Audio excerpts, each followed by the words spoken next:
Hello, this is Arthur Melman, your host for the GGG Insights series on the future of East Hampton, its opportunities, its challenges, and its problems.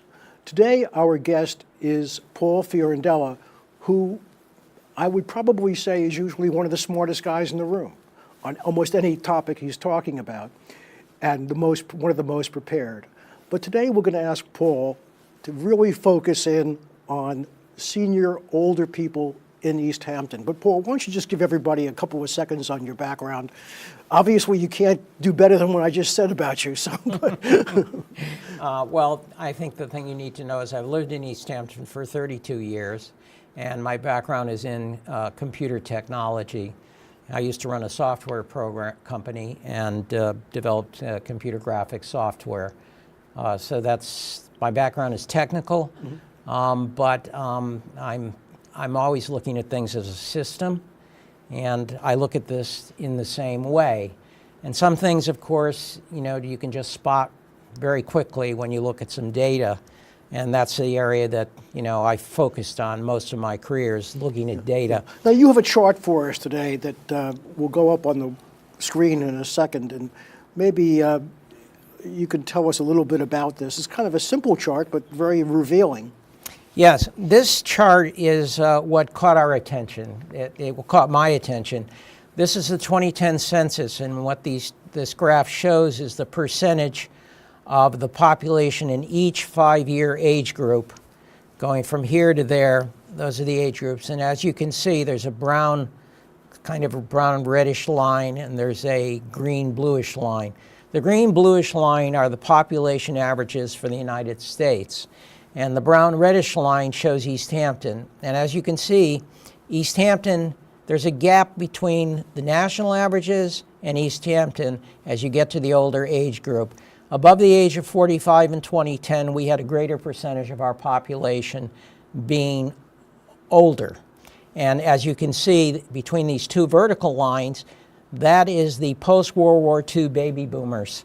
And that's the big bulge in the graph, which anybody who looks at the data would immediately spot and be concerned with.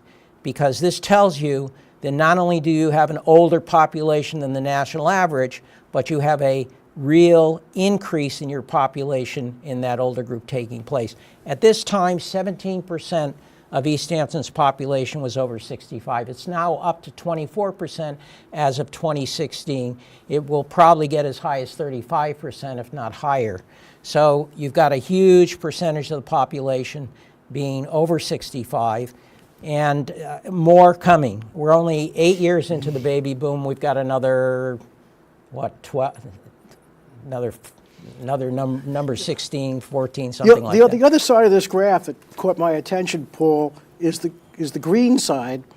And what surprised me is when we look at East Hampton down here, and we look at the United States as a whole up on top with the big green line, we are deficient in young people, which goes back to a lot of our other shows where we talked about the fact that in order to have young people in our population, we're going to have to find attractive jobs for them. But let's not go off track today. Let's focus on this problem we have, which is a larger and larger group in East Hampton of older people, and quite frankly, not too many facilities for them.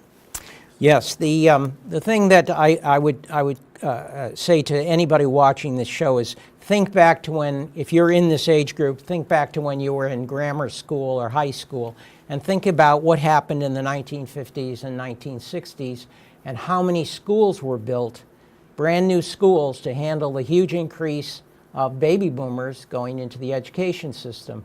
So when you look at this graph, here are all the same baby boomers, and they're now going into old age where they're going to need some kind of services. So the task of anybody who is in town government or any responsible official is to say, okay, what kind of services and who do we want to serve first out of this age group? And one of the things that I got out of the 2010 census is, as soon as I looked at this, I said, so what population is at risk? What population is going to have the most problems with aging? And that, to me, was the householders who were living alone. And there was a substantial percentage of the population that was in that category. First of all, 14% of all the housing units in the town occupied by seniors living alone. That's a lot of houses. That amounted to 1,153 houses, 14% of the housing, the occupied housing stock. And 31% of all the older adults in the town are living by themselves. This is in 2010. You know, Paul, that sort of hits one of my pet topics, and that is I happen to have been involved for various reasons, both on a family basis and also professionally, with assisted living facilities and independent living facilities, both of which don't exist here in East Hampton. Good point. And as far as I know, there are no plans afoot to bring any of that here. The closest one that I know of is probably being just about completed up in Yaphank by Chelsea Senior Living people. And when I spoke to them, I asked them about coming to East Hampton, and they, of course, said, gee, that's pretty close on the map. I said, you haven't driven it on a Sunday afternoon, you know?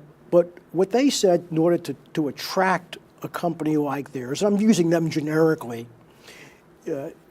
you have to have a town that's going to move with deliberate speed in the permitting process, at which point my heart sank, because to get permits in the town of East Hampton for what's probably a 3-story building is probably rolling a boulder up a hill. I don't know what your thoughts are on that, but Well, it's something we need. But I can tell you this. You can put obstacles in the way of the ocean, like you can dump sand in front of the sea. Yeah. But eventually the ocean just goes right through that sand and floods everything. Yeah. And when you have these numbers, when you have 24% of your population currently over 5,000 people in this age category, their needs are going to overwhelm every single system you do or don't have in place. Yeah. If you don't have in place the assisted living facilities, if you don't have in place the convalescent type facilities, if you don't have senior housing in place, then you're starting out defenseless. Yeah. And to think that, you know, oh, the problem will somehow take care of itself, no, it won't. The problem is going to get worse. And if you do not think about how to solve the problem, then sure, you could say, oh, well, you know, we don't want to do that because, you know, an assisted living facility involves high-density housing. Well, take a look at how many houses are being occupied right now by older adults living alone. 14% over 1,100 houses. Those houses could be made available to younger people. Well, Paul, let me just not get lost in the percentages for a second. What percentage of the town, could you just repeat, what percentage of the town today is over 65 or 70? Over 65, it's 24% as of the 2016 census estimate. Okay. It's gone from 17 to 24 in just 6 years, and it'll keep growing like that. Wow. And the problems are starting to mount because the solution in East Hampton has been everyone, more or less everyone, ages in place. So you stay in your house and you age in your house. There is no senior housing. There is actually not even any income qualified housing for seniors to speak of, because all of the income qualified housing that exists, there are huge backlogs in terms of people. Years and years. Years and years. So essentially what East Hampton is doing right now is it's exporting its existing problems to other communities. Well, I think it's also importing it because at least, you know, I hate to admit it, but I'm in the older folks group now. And more and more of my friends are coming out here as second homeowners and then giving up their homes in the city, giving up their apartments in the city, and planning on aging in place out here. So it's a population shift too, demographically. Let me just tell you right now, I think those people are making a huge mistake, okay? Because there are no services for them here. I did an analysis here of what it was like to age in place, all of the things that you have to do to successfully age in place. And what's changed, you know, shopping, cleaning, cooking, home maintenance, major capital improvements, paying for the heating and cooling, paying your taxes and insurance, paying if you've got a mortgage, driving. You have to be mobile, hygiene, health care. Now, if you start adding up all those things, you, aging in place in this town, have to pay for all of them. Okay? Yeah. There's not going to be anybody who's going to say, oh, you need somebody to be your home health aide. Here they are. Here's the service. Here's somebody you can get. It's just not present right now. It's a big struggle to do all of those things. So what's going to change your status if you do this? You move out from New York City, you sell your place, now you're out here. If you lose your spouse, okay, that's a cut in income for most people, except those who are really have a lot of liquid assets. A major medical event and the associated expenses. Let's go back there a second. Actually, if you're an older person, I'm going to assume for a second that it's not a working spouse anymore. It would be a spouse that has Social Security. Okay. The particular group, if you look at that risk group of those 1,100 people, sure. Most of them are going to be women. They've lost their husbands. There's now only one Social Security income. Statistically, over the age of 85, people start to run out of liquid assets. I see what you're saying. Is if my whole income were Social Security, and my husband and the two spouses and the spouses, yeah, the surviving spouse keeps the pension probably. Yeah, some factor of it. But they lose half of the Social Security. Right. Yes. And in addition to that, the younger baby boomers don't have pensions. No. And they have to depend upon what they've saved. If anything. If anything, that's anything, right. Yeah. And the numbers are not very good. Now, they may be slightly better for the upper income people in East Hampton, but the fact of the matter is that a major medical event can wipe out a huge amount of money. And one study that was done said that at 65, you need about $250,000 in liquid assets just to cover your medical expenses. So, you know, you're not going to have Medicare paying for everything. Especially if you need something like health care. There's one Nobel Prize winner who had to sell his Nobel Prize because he developed Alzheimer's disease and he needed constant care. Well, Paul, let's just stop for a second, because this is obviously a huge problem here in town, and I think there is a service I know provided by I've forgotten which department, which is terrific, a handyman to my house to help me put up the picture if I can't, or help me do something like that, paint a trim. There's also the senior center, and I guess there are some programs at the Y. Have I missed anything, or well, I think have I just exhausted most everything? What you've done is you've touched upon, like attempts to do things that don't cover a very large percentage of the senior population. Almost everything that comes out of the existing Human Services Department is income qualified, which means it's available if you make a certain amount of money and you can't make a certain more. It's not these things are not generally available. Now, in other communities, a lot of those programs are run out of a real senior center, which actually concentrates on the entire spectrum of the senior population. Now, when you say income occupied, obviously, I guess qualified. Qualified, okay. I guess what you're saying is if I call up this Human Services Department and ask for a handyman to come to my house, and I have enough income to hire my own handyman someplace else, they probably won't send it to me. Likewise, I guess, meals at the senior center, are those?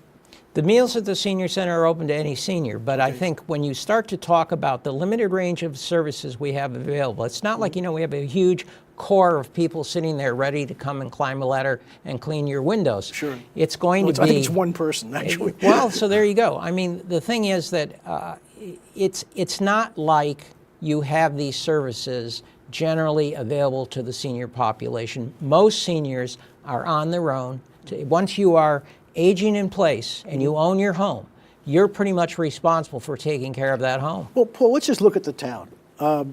We know where the senior center today is on Springs Fireplace Road. And we know there's also a facility that used to be a school on Daniels Hole Road. CDCH Center, yes. And what I've heard is the town looked at the place on Daniels Hole Road, and some of the seniors came, and because it's, and I haven't been in it, but I understand it's somewhat spread out, the seniors who came were somewhat disappointed, or they were having trouble walking down the whole length of this place. Plus, if I drove my car out of this place on Daniels Hole Road and I came to 27, even today I take my life in my hands trying to get off Daniels Hole Road onto 27, going east especially. And then there's the senior center on Springs Fireplace Road. But where else in the town could there be a facility Well, to do some of these things you're talking okay. about? Originally, what I suggested as a result of the Senior Service Committee, which made its report in 2014, Yeah, I remember the 4 years ago, started meeting earlier. Yeah. You know, I said, look, there is 65 acres of property on the highway near where Gristides used to be. There are 3 separate parcels. One was owned by the Bistrians, one was owned by a bunch of people, a family where they're like 80 people owned the property and they were always going into default on the taxes. And the third one was owned by a person who wanted to sell. Wait, now this is the property opposite the town hall? No, it's not. This is property that is, if you travel toward Amagansett on the left, and if you remember where the old Gristides was. No, I don't remember. That's my. Yeah, that's yeah, what I'm okay. There is a what looks like a old supermarket on the left, occupied by an insurance company now and by a liquor store. That used to be a supermarket. Well, that area in back there, that huge area, going all the way to the railroad tracks, is mostly vacant. Oh, okay. And over the years, parts of it had been available. I suggested to the town that they purchase those properties because the whole idea here was to have an integrated medical center, senior housing, senior center, centrally located in the community where everything was right there within walking distance. So this is almost an Amagansett.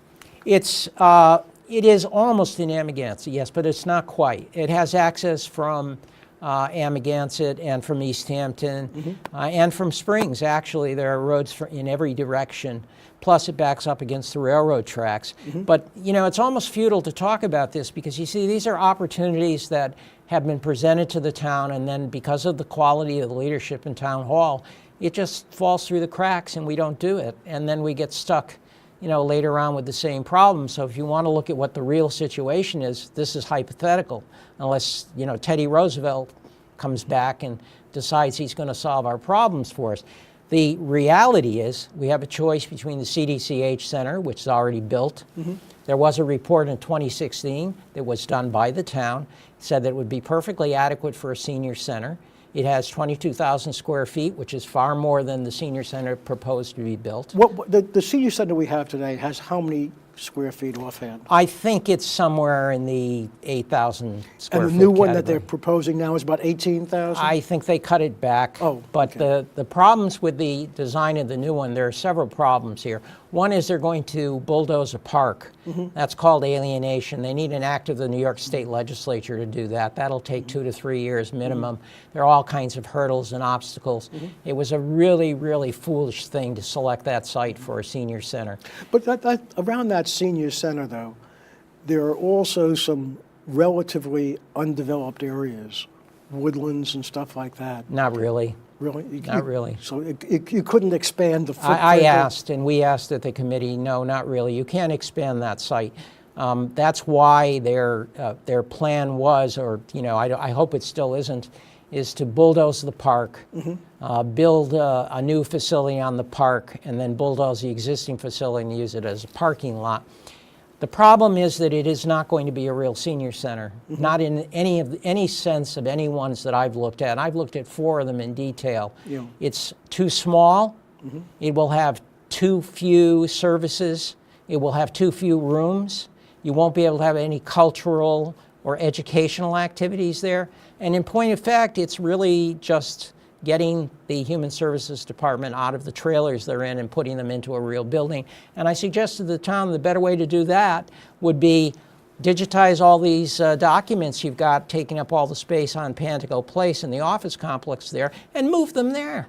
Move the department there.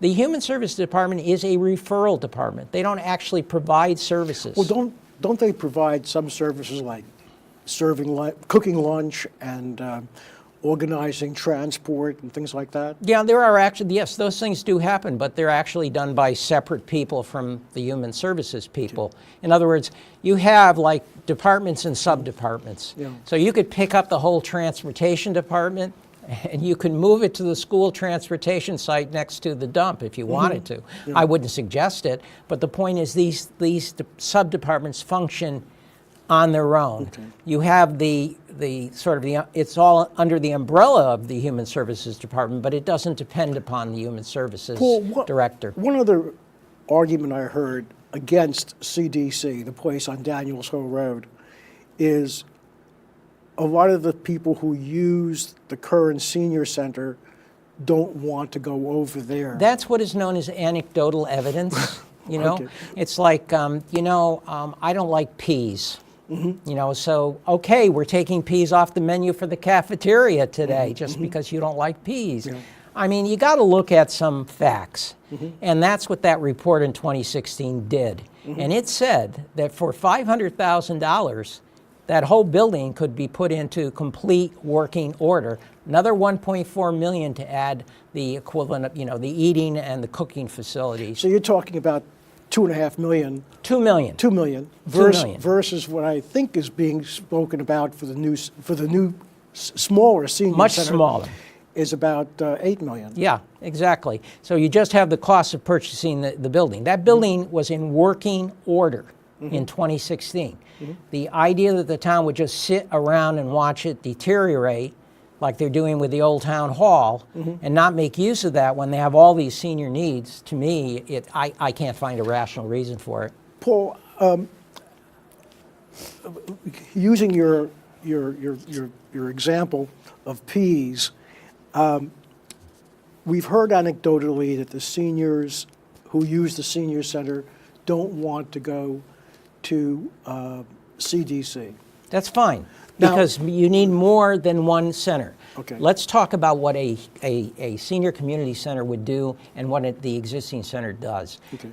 A lot of the seniors who go to the existing center go to the daycare program there. Right. Okay. Now, this is beyond aging in place. This is a very useful service that's performed for working people who have an older adult in their family living with them. So that's a kind of service you can provide. Secondly, that type of a facility would work very well with, say, an assisted living facility in the town. The typical senior community center does the following. It focuses on the needs of all older adults. I mean, the whole range. Sure. Okay. Acts as an information center for and provides essential senior services. So you come there to find out what's going on. If you need a plumber, or some workman, Sure, yeah. and you're living in your own house, you could go there and find those things out. But wait, let's just go back for a second, Paul. Is one of your suggestions here that to take the present senior center, do a few remodeling aspects to it, and keep that for people who needs more have a need for more services? Exactly. And then use CDC for what I'll call the more active seniors? Exactly. The whole idea of having the senior community center is it's a financial idea. It's to keep people active and well for as long as you can by having those activities that keep them going. You don't want people to age too fast. Yeah. Okay? Now, if you take CDC again, I heard your number, I think 22,000 or something like that. 22,000 square feet. Is there land at the CDC site to build more facilities? Yes, there's at least 10 acres there. Oh, 10 acres, okay. So you're talking about a very substantial site. It's a substantial site. It could be expanded.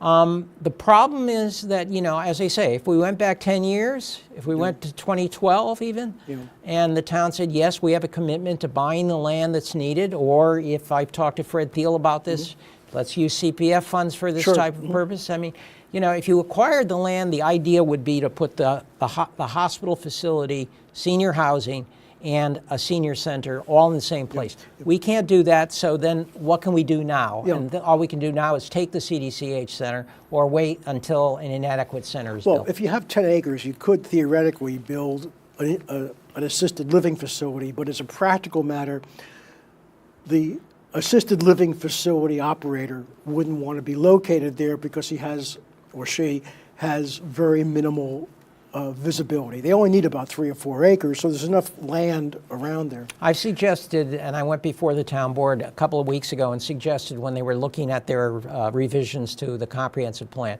that you would want to locate an assisted living center close to where the hospital facility is going to go, and that is Pantago Place. So the hospital facility would be there. Look for land that is in that general area, and there is some. Well, across the street from Town Hall, there's a lot of land. I don't know exactly who owns it, but the It's question... in the village. Who owns it? It's in the village. Oh, in the village? Okay.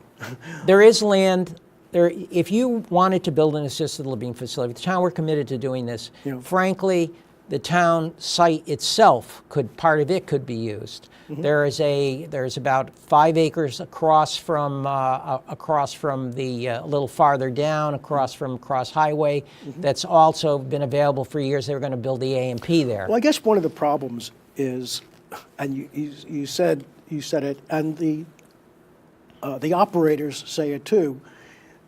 Nobody wants to come into a town unless the town has said, yes, we want to have a senior assisted living or independent living center Yes, here. I mean, I understand this perfectly. And I guess my personal frustration, because I've had somebody in assisted living in the family, and some of the council people have had senior people in assisted living, is trying to get the town board to say, yes, we want to do this here in town. And I really apologize because I want to continue and hope you come back, but our time is up today. Thank you so much, Thank you Paul. very much. Seriously. Nice to see you. Okay.